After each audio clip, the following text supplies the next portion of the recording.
Well, joining us now to talk more about the value of NFTs is Brendan Caldwell, Director of Caldwell Securities Ltd. Welcome back to Forum Daily. Glad to be here, Nima. So let's start by discussing what exactly NFTs or non-fungible tokens are and where this idea came from. All right. Well, non-fungible means it can't be substituted for something else.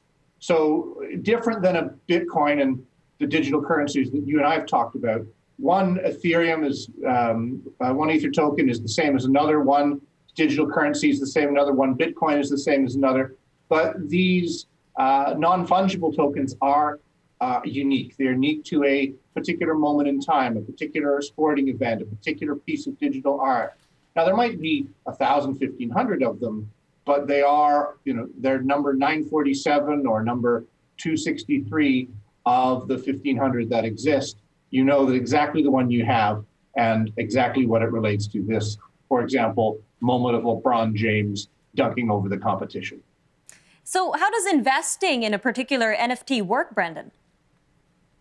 Well, there are a number of different platforms that one can use to buy the token. And because they're all traced using blockchain technology, which is a public, widely distributed ledger, you can see the history of the token to see that it's actually somebody's held it for a long time, or has it been bid up? Have different people been buying it? Or has it been the same 2 or 3 people bidding up the price of this thing? So it does give, in a lot of ways, different but better transparency than you might get from the capital markets. Or let me say it this way, where the capital markets put a whole bunch of regulatory structures around making sure that the trading in securities is authentic.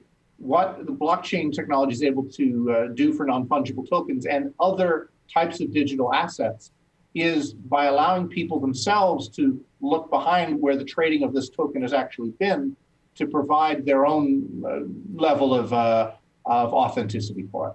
So how secure is an NFT? Can these products be duplicated or used without your permission once they're purchased? I'm sure anybody can figure out a way to do anything, and you need less gray hair than mine to actually know what is or is not possible with present technology.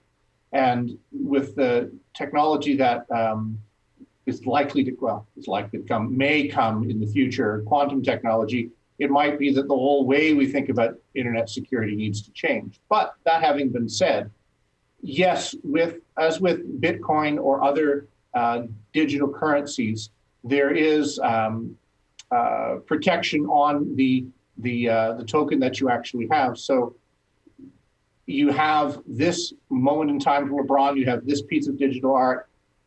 It's a way of providing a something. Now, whether that something is going to have the value that stands the test of time, whether in 10 or 20 or 30 years people know who LeBron James is or was, remains to be seen. I think the bigger thing for investors is that the way, and this is what I was trying to allude to a moment ago, the way that we're both tracking the value of assets and the nature of what an asset might be is changing. What exactly that's going to look like 6 months, a year, or 2 from now, that's still in flux. So is it a good investment? I think with anything, when they have a first flush of something, like when they first had the computer companies, there were so many companies, and now there's only very few. In fact, very few personal computer companies at all, because everybody uses a smartphone. So like that, you'll see a profusion of the investment and then a great contraction as what really has value less. All right, Mr. Brendan Caldwell from Caldwell Securities Ltd. Thank you again for joining us today on Forum Daily for our weekly business and finance segment. And we'll look forward to having you again next week. Take care, sir. Thank you.